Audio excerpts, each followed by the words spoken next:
आज विजय दिवस मना रहा है रशिया, तो पुतिन के पावर शो को लेकर भी एक एक डिटेल आपके सामने रखेंगे। लेकिन इस वक्त की बड़ी खबर यूक्रेन में रूस की जबरदस्त एयर स्ट्राइक को लेकर सामने आ रही है। बता दें, सुखोई 25 से रूस की बारूदी बौछार हुई है। रूसी हवाई हमले में यूक्रेनी खेमे में खलबली मची हुई है।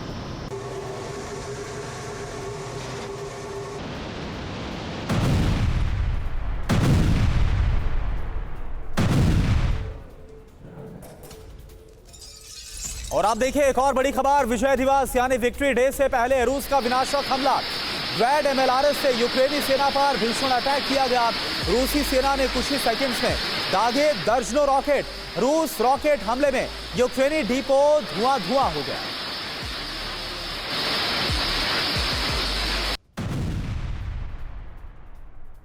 अगली बड़ी खबर आपके सामने, विक्ट्री डे परेड से पहले बेलगोरोद में यूक्रेन के हमले से जुड़ी हुई। रूस के बेलगोरोद में यूक्रेन का हमला हुआ है। यूक्रेन ने रिहायशी इलाके में ये अटैक किया है। यूक्रेनी हमले में कई इमारतें क्षतिग्रस्त हो गई हैं। बेलगोरोद में दर्जनों गाड़ियां इस हमले के बाद जलकर खाक हो गई।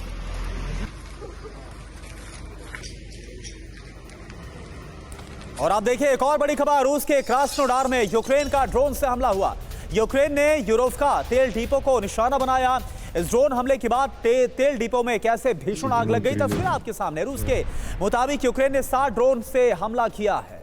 रूसी तेल डिपो कैसे जल उठा, आप देखिए।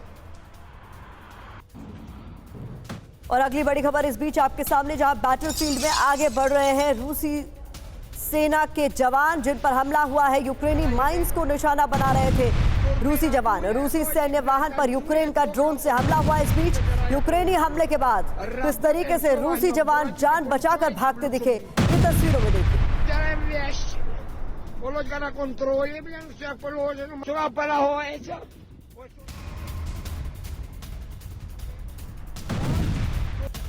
और वहीं एक और फ्रंट है जो कि युद्ध की आग में जल रहा है। बात हम कर रहे हैं मध्य पूर्व की, और यहां से बड़ी खबर क्या है, लेबनान में इजरायल का जबरदस्त अटैक हुआ है। हिजबुल्लाह के ठिकानों पर भीषण हमला हुआ।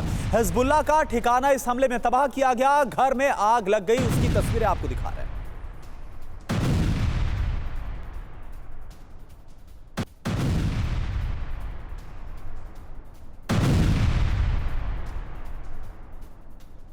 तो आज पूरी दुनिया की नजर रूस की राजधानी मॉस्को पर है। आज रूस की विजय दिवस परेड है। यूक्रेन के खिलाफ 2 साल से ज्यादा वक्त से जारी जंग के बीच रूस के विजय दिवस परेड में पुतिन अपनी ताकत दिखाएंगे। परेड से पहले मॉस्को में रूस ने परमाणु मिसाइलों से लैस आधुनिक टैंक और S-400 मिसाइल सिस्टम दिखाकर अपने इरादे साफ कर दिए हैं। बिल्कुल, विजय दिवस परेड में राष्ट्रपति व्लादिमीर पुतिन के संबोधन पर दुनिया की नजरें टिकी हुई हैं। सवाल यह है कि क्या पुतिन यूक्रेन और नाटो के खिलाफ कोई बड़ा ऐलान आज करने वाले हैं। पुतिन ने 2 दिन पहले ही रूस के राष्ट्रपति के तौर पर 5वीं बार शपथ ली है। व्लादिमीर पुतिन ने इस शपथ के दौरान रूस की सुरक्षा से कोई समझौता नहीं करने का संकल्प लिया था। ऐसे में सवाल यह उठता है कि क्या पुतिन अब यूक्रेन के खिलाफ जंग में जल्द ही संपूर्ण विजय हासिल करने के लिए कोई बड़ा ऐलान करने वाले हैं क्या। और देखिए बड़ी खबर का हम लोग कर रहे हैं। खबर क्या आ रही है, विजय दिवस परेड से पहले रूस का यूक्रेन पर बहुत बड़ा हमला। खार्किव के पास यूक्रेनी ठिकानों पर बम वर्षा की गई है। रूस ने किंजल मिसाइल से हमलों को अंजाम दिया। MLRS से हमले में यूक्रेन को भारी नुकसान की खबर है। रूसी हमले में कई यूक्रेनी सैन्य अड्डे तबाह हो गए हैं। यूक्रेन के एनर्जी सेंटर पर भी हमला किया गया। ये तस्वीर आपके सामने विजय दिवस से पहले की।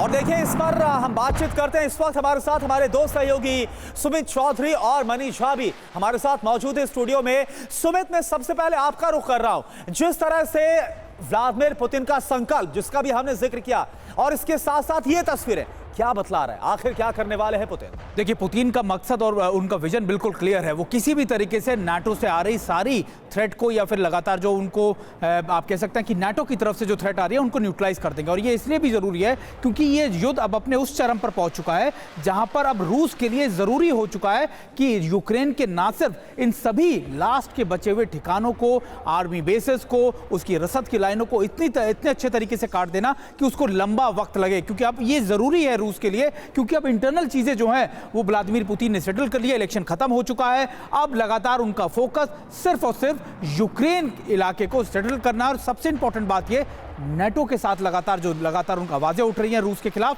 उनको भी दबा देना है। यही है अभी रूस का पूरा मकसद या पूरा प्लान। बड़ी बात आप कह रहे हैं। और इस बीच बता दें आपको, पुतिन की 5वीं बार शपथ के बाद आज रूस की विजय दिवस परेड है। दुनिया को अपनी ताकत इस बीच दिखाएगा रशिया। विजय दिवस परेड से पहले रूस ने शक्तिशाली हथियार दिखाए, विदेशी टैंक, परमाणु मिसाइल से भी शक्ति प्रदर्शन। विजय दिवस पर बड़े ऐलान कर सकते हैं पुतिन, ऐसी भी जानकारी सामने आ रही है। तो इस वक्त ये सीधी तस्वीरें सामने आ रही है, रेड स्क्वायर पर विजय दिवस परेड होनी है और ये सीधी तस्वीरें आप तक हम पहुंचा रहे हैं। मनीष, बिल्कुल, देखिए सबसे बड़ी बात यह है कि कितना कुछ बदल गया पिछले साल 9 मई 2023 में और इस साल 9 मई में। पिछले साल जब रूस ने यह विक्ट्री डे परेड आयोजित की थी तो उसमें बहुत कम संख्या में टैंक रखे गए थे। तब अमेरिका और पश्चिमी देशों ने कहा कि रूस के पास टैंक खत्म हो गए हैं, इसीलिए विक्ट्री डे में टैंक नहीं रखा गया था। लेकिन इस बार क्या हुआ? इस बार मॉस्को की सड़कों पर अमेरिका और पश्चिमी देशों के टैंक हैं, वो टैंक जिसे बीते 1 साल में रूस ने लड़ाई में कब्जा किया है और उसे मॉस्को में प्रदर्शन किया जा रहा है। यानी रूस अपनी ताकत तो दिखा ही रहा है, अपनी ताकत में अपने हथियार भी दिखा रहा है, और साथ ही साथ अमेरिका और पश्चिमी देशों के वो हथियार, वो टैंक और दूसरे हथियार दिखा रहा है जिसे उन्होंने कब्जा किया है। तो इस साल के विक्ट्री डे परेड और पिछले साल के विक्ट्री डे परेड में एक बड़ा भारी अंतर आ गया है। अब रूस में क्रेमलिन को और पुतिन के पास एक कॉन्फिडेंस है और उसी कॉन्फिडेंस के तहत आज के बाद आप देखेंगे कि रूस किस तरह से यूक्रेन में और अधिक हमलावर होगा और अधिक एग्रेसिव होगा और नाटो के लिए बड़ी चुनौती देने वाला है। जी बिल्कुल, तो ये जो कॉन्फिडेंस है वो नजर भी आ रहा है। जो तस्वीरें इस वक्त रेड स्क्वायर की मॉस्को की निकलकर सामने आ रही। इस बीच एक और बड़ी खबर आपको बताया, विजय दिवस परेड से पहले पूर्व सोवियत संघ से जुड़े 4 नेता एक साथ नजर आए हैं। व्लादिमीर पुतिन के साथ बेलारूस, कजाकिस्तान के राष्ट्राध्यक्ष नजर आए हैं। इसके अलावा किर्गिस्तान के राष्ट्रपति सदर जपारोव भी उनके साथ नजर आए। देखिए तस्वीर हम आपको दिखा रहे हैं, सभी एक साथ कैसे मौजूद है, जो कि आज विजय दिवस जो परेड है उसको देखने के लिए मौजूद हैं, पहुंचे हुए हैं। पुतिन के रूस को नए सिरे से एकीकरण करने में जुटे हुए हैं। तो पूर्व सोवियत संघ के जो 4 नेता उनका एक साथ नजर आना, क्या यह भी अपने आप में एक बहुत बड़ा सिंबल है, क्या अपने आप में एक बहुत बड़ा संकेत है? क्योंकि एक बार याद है हमें कि जब इस युद्ध की शुरुआत हुई थी तब रूस की तरफ से यह बयान भी सामने आया था कि जो सोवियत संघ का जो एरा था उस दौर में एक बार फिर से रूस को लेकर जाना चाहते हैं। तो आइए अब आपको बताते हैं कि आज होने वाली परेड में कैसे पुतिन अपने विनाशक हथियारों का न सिर्फ प्रदर्शन करेंगे बल्कि कई बड़े ऐलान भी इस बीच हो सकते हैं, जिसमें चासव यार पर कब्जा, यूक्रेन युद्ध में और भी विध्वंसक ऑफेंसिव रणनीति, हमलों में तेजी और परमाणु युद्ध की आशंका इससे माना जा रहा है कि बढ़ जाएगी। हाल ही के दिनों में पुतिन ने इन सभी बातों को लेकर अलग अलग समय पर कई बड़े बयान दिए हैं, जिनसे पश्चिमी देशों की टेंशन बढ़ी हुई है। बिल्कुल, तो जो अब हो रहा है, जो तस्वीरें निकलकर सामने आ रही है वो अपने आप में चिंता में डालने वाली है। और हमारे साथ देखिए हमारे साथ जो खास मेहमान है वो भी जुड़े हुए हैं। संजय मैस्टन सर का सीधा रुख करना चाहेंगे। संजय मैस्टन सर, देखिए सवाल यह है, जिस तरह से बेलारूस या फिर कजाकिस्तान तमाम जो राष्ट्राध्यक्ष हैं वो इस वक्त पहुंच रहे हैं, वो जो विजय दिवस की परेड है उसको देखेंगे, विटनेस करेंगे, ये क्या बतला रहा है? क्या ये भी अपने आप में काफी सिग्निफिकेंट हो जाता है सिंबॉलिक तौर पर? बिल्कुल, ये बहुत सिग्निफिकेंट हो जाता है। इसका कारण ये है कि पहली बात, ये कई देश पहले सोवियत यूनियन के साथ हिस्सा थे और अभी उनके अलग होने के बावजूद वो उनके साथ खड़े हुए हैं, खासकर सेंट्रल एशियन रिपब्लिक्स और बेलारूस।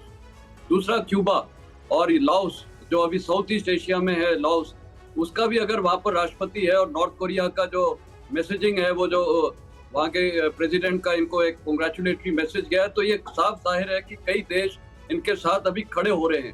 तो एक ये काउंटर, मतलब नेटो के लिए एक नैरेटिव है कि हम अकेले नहीं है, इसमें ईरान शामिल है, सीरिया शामिल है और चाइना शामिल है, और ये कुछ जो हेड्स ऑफ स्टेट आ रखे हैं यहाँ पर सामने। तो एक स्ट्रेटेजिक मैसेजिंग है पूरे वेस्ट को, अमेरिका को, कि हमारे साथ भी लोग खड़े हुए हैं और 5 कंट्रीज है। और साथ में एक और मैसेज है कि जो प्रेसिडेंट पुतिन का मेरे ख्याल एक स्टेटेड एम है कि वो जो अर्स्टवाइल पुराना जो सोवियत यूनियन था उसको वापस रिगेन करना, वो ग्लोरी रिगेन करना, और उसी पे उन्होंने देखिए यूक्रेन में हमला किया।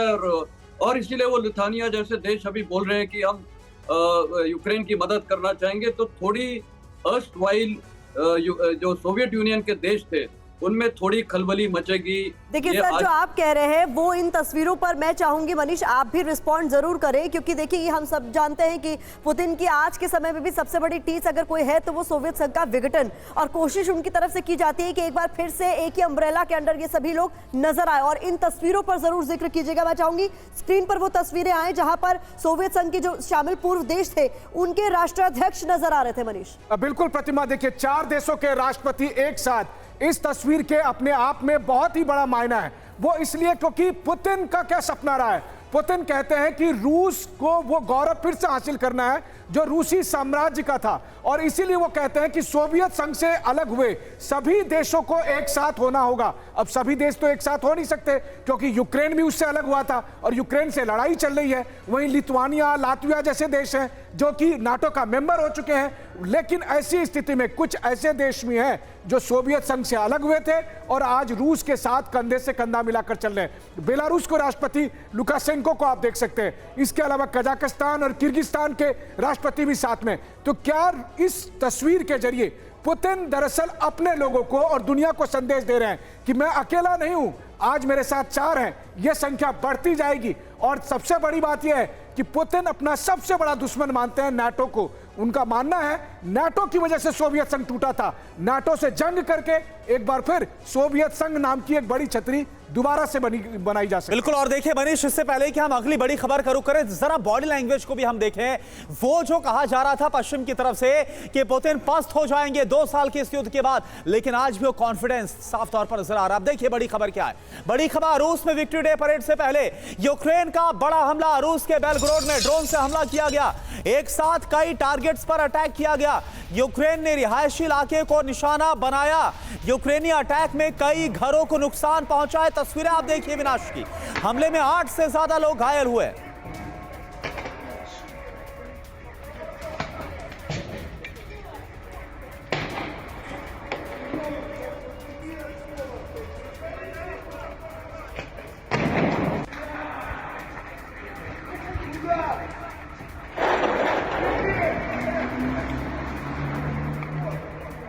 और इस बीच आपको बता दें, बेलगरोद पर हमले का रूस ने बदला लिया है। रूस ने एक्टिव किए अपने एयर डिफेंस सिस्टम। इस वक्त की एक और बड़ी खबर आपके सामने, रूस ने यूक्रेन के 15 MLRS को मार गिराया है।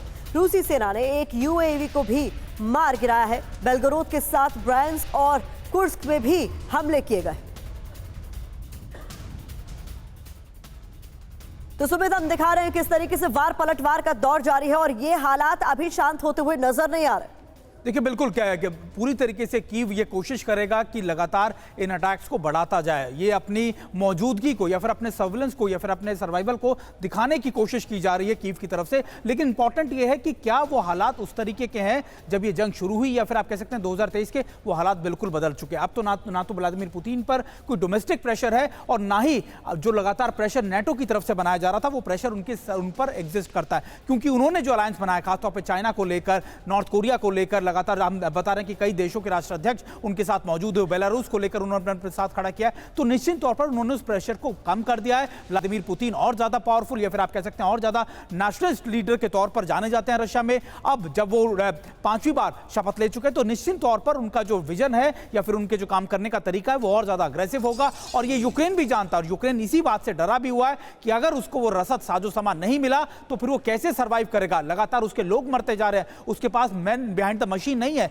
लोग नहीं है ऑन ग्राउंड। तो अब ये यूक्रेन को देखना होगा कि वो अब इस जो ऑफेंसिव ऑपरेशन रशिया चलाएगा उसको कैसे झेलता है, उसको कैसे देखता है, उसको कैसे उसका जवाब देता है। ये यूक्रेन के सामने बहुत बड़ा बिल्कुल। और देखिए 5वीं बार राष्ट्रपति बनने के बाद ऐसा साफ नजर आ रहा है कि कई गुना जो कॉन्फिडेंस है, आत्मविश्वास है, वो पुतिन में बढ़ चुका है। एक और बड़ी खबर, विजय दिवस से पहले वोलोदिमीर ज़ेलेंस्की का बड़ा बयान। यूक्रेनी राष्ट्रपति ज़ेलेंस्की ने पुतिन को नाज़ी बताया। रूस के हमलों में तेजी के बाद यह बयान आया। यूक्रेनी ऊर्जा ग्रिड पर रूस ने ताबड़तोड़ हमलों को अंजाम दिया।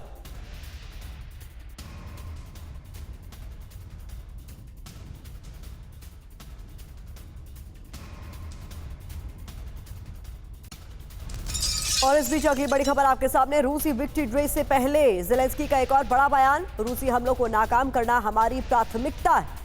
जंग के ताजा हालात पर रक्षा मंत्री ने रिपोर्ट भी पेश की है। जेलेंस्की ने जंगी मोर्चे पर तैनात सैनिकों की तारीफ की है। सैनिकों की बहादुरी के दम पर यूक्रेन आज सुरक्षित है, ये बात उनकी ओर से कही गई। संजय दर्शन सर, यहाँ पर आपने सुना जेलेंस्की की तरफ से साफ तौर पर अपने सैनिकों की हौसला अफजाई तो की ही गई है, क्योंकि ये युद्ध बहुत लंबे वक्त से चलता आ रहा है और फिलहाल जिस तरीके के हालात बने हुए हैं रूस और यूक्रेन के बीच, लग नहीं रहा है कि जंग जल्द खत्म होने वाली। लंबा चलेगा। इसका कारण यह है कि जो $60 बिलियन एड अभी यूनाइटेड स्टेट्स ने अप्रूव कर दी है, उसके आने से पहली बात यूक्रेनी सेना का मोराल ऊपर होगा। दूसरा, जो उनकी स्टेइंग पावर है, जो क्षमता है, वो बढ़ेगी।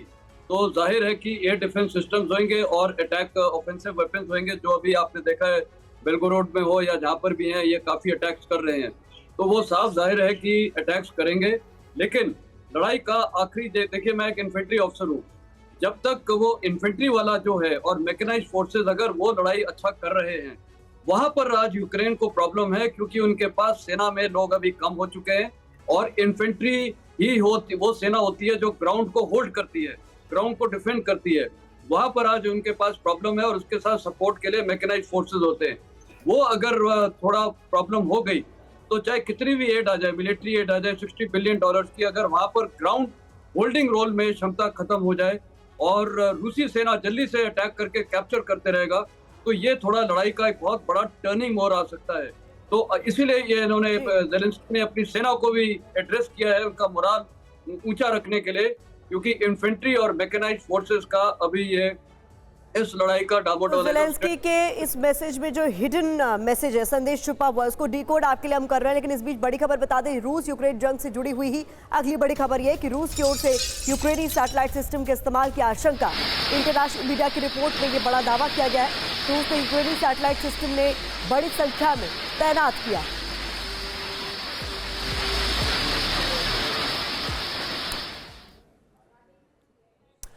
तो आप देखिए जो खुलासा हो रहा है इसकी क्या जानकारी। रूस और यूक्रेन के बीच जारी जंग में रूस जिस यूक्रेनी सैटेलाइट सिस्टम के इस्तेमाल की आशंका जताई जा रही है, आइए उसके बारे में विस्तार के साथ जानते हैं। यूक्रेनी सैटेलाइट सिस्टम रूस का हथियार कैसे बनता हुआ नजर आ रहा है। दरअसल बड़ी तादाद में रूस ने स्काइज सैटेलाइट सिस्टम को आयात किया है। दावा है कि रूस इसका इस्तेमाल यूक्रेन के खिलाफ कर रहा है। करीब 22,000 स्काइज इंटरनेट संचार सिस्टम रूस ने आयात किए हैं। रूस ने पिछले साल यूक्रेनी सैटेलाइट सिस्टम को आयात किया।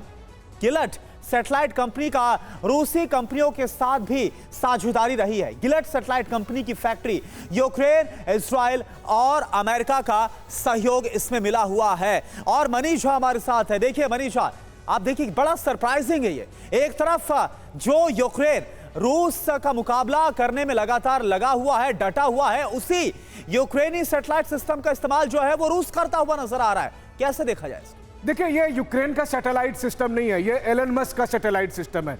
ये अमेरिकी कंपनी का सैटेलाइट सिस्टम है, जहां से कि उसने यूक्रेन को भी वो सुविधा दी जहां पर कि उन इलाकों में जहां वॉर जोन में संचार सुविधाएं में कोई दिक्कत ना हो, वहां पर भी वो इसका इस्तेमाल कर चुके। रूस को भी ऐसी सुविधाएं चाहिए थी और इसीलिए उन्होंने बैकडोर से ये सब सामान मंगाया। और यही तो हो रहा है कि वो लगातार ये सब सामान मंगाते जा रहे हैं, चाहे चीन से हो या यूरोप के दूसरी और जगह से। रूस के पास ये दिक्कत थी और उसका उन्होंने एक नए तरीके का समाधान निकाला। और इससे अलग अगर आप देखिए कौन है रूस और यूक्रेन, कम से कम आज 9 मई को अगर हम देखें तो ये एक अलग किस्म का महाभारत है। वो महाभारत जहां पर रूस और यूक्रेन, जिनके पूर्वज एक थे, जिन्होंने मिलकर नाजी सेना की लड़ाई लड़ी थी, आज वो किसी नाटो नाम के शकुनी की वजह से एक दूसरे से लड़ रहे हैं। और ऐसी स्थिति में जब उनके बीच आपस में खून का रिश्ता है, आपस में मैं ऐसे बहुत से लोगों से मिला हूं जिनका एक भाई रूसी सेना में है, एक भाई यूक्रेनी सेना में है, और ऐसे में अगर वो सैटेलाइट का भी इस्तेमाल करते हैं तो यह अचंभे की बात नहीं है। बड़ी बात आप कह रहे हैं। और देखिए इस बीच एक बड़ी खबर भी आ गई है सामने। यूक्रेन को F-16 से टेंशन में है रूसी सेना। पहले ही ड्रोन हमलों से रूसी सेना परेशान बताई जा रही है। अब ड्रोन के साथ साथ F-16 फाइटर जेट्स का डर भी सता रहा है। इस वक्त ये बड़ी खबर।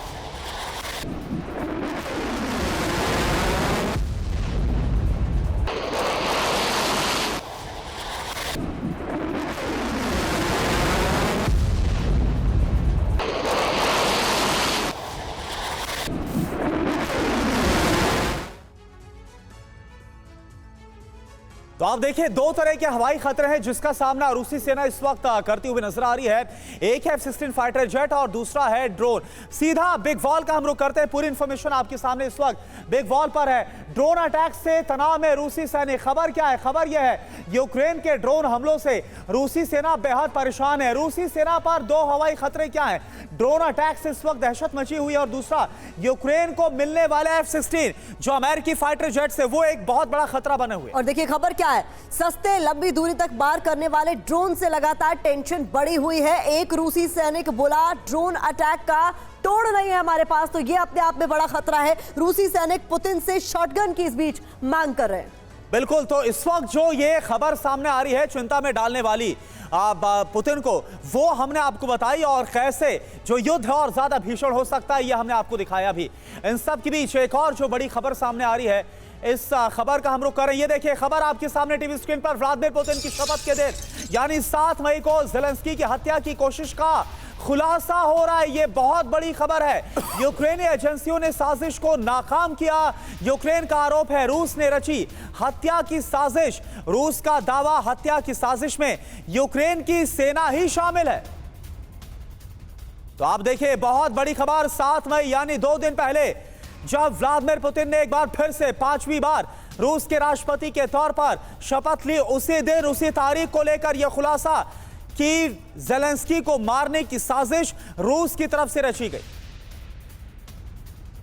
और इस बीच आपको बता दें 7 मई को क्रेमलिन के सेंट एंड्रयूज हॉल में जब व्लादिमीर पुतिन रूस के राष्ट्रपति पद की 5वीं बार शपथ ले रहे थे, उसी वक्त कीव में यूक्रेन की खुफिया एजेंसियों ने ज़ेलेंस्की की हत्या की साजिश को नाकाम कर दिया। जानकारी यह है कि यूक्रेन की सिक्योरिटी सर्विस SBU ने 2 साजिशकर्ताओं को गिरफ्तार किया। पहले साजिशकर्ता का नाम आंद्रे गुक है और जो यूक्रेन के स्टेट गार्ड यूडीओ में कर्नल है। साजिश रचने वाला दूसरा शख्स है डेरकाच, वो भी यूडीओ में कर्नल रैंक का अधिकारी बताया जा रहा है। तो ये बहुत बड़ा खुलासा हुआ है 7 मई को लेकर, जिस दिन राष्ट्रपति के तौर पर 5वीं बार शपथ ली पुतिन ने, उसी दिन ज़ेलेंस्की की हत्या की साजिश की खबर भी सामने आई है। संजय वेस्टर्न सर, इसे किस तरीके से देखते हैं आप? ये बड़ा खुलासा हो रहा है कि साजिश की हत्या रची गई थी, आरोप रशिया पर लगाए जा रहे हैं, कहा यह जा रहा है कि इसे नाकाम कर लिया गया। बिल्कुल, देखिए प्रेसिडेंट पुतिन का तो बहुत क्लियर कट मकसद है कि ज़ेलेंस्की को उड़ाना। जैसे उन्होंने काफी लोगों को उड़ाया है, प्रिगोजिन को भी उन्होंने उड़ाया था जो उन्हीं के साथ थे। तो उनका ये मकसद बहुत क्लियर है और कई अटेम्प्ट किए गए हैं। ये वाला जो अटेम्प्ट है, उन्होंने ये बड़ा सक्सेसफुल अटेम्प्ट हो सकता था। उन्होंने देखिए ज़ेलेंस्की की जो कोर टीम होती है, जो उनकी कोर सिक्योरिटी टीम हो जाती है और जो उनके साथ अंगरक्षक होते हैं और खासकर इंटेलिजेंस वाले भी जो लोग होते हैं, उसी में से 2 लोगों को उन्होंने सैबोटाज कर रखा था। मतलब उनको सैबोटर बना रखा था कि उनको ब्रेन वॉश करके और उन्हीं को यूज किया जा रहा था। वो टाइम पे इंटेलिजेंस एजेंसी यूक्रेनी ने पता कर लिया और उनको गिरफ्तार कर लिया, जिसमें 2 कर्नल और काफी लोग उसमें शामिल थे। तो ये कभी भी जब किसी इम्पोर्टेंट हस्ती को टारगेट किया जाता है तो उनके कोर ग्रुप में से किसी लोगों को खरीदा जाता है या उनको मोटिवेट किया जाता है, ब्रेन वॉश किया जाता है। हमारे प्रधानमंत्री पहली जो इंदिरा गांधी थे, उनको भी आपको पता है कैसे मारा गया था।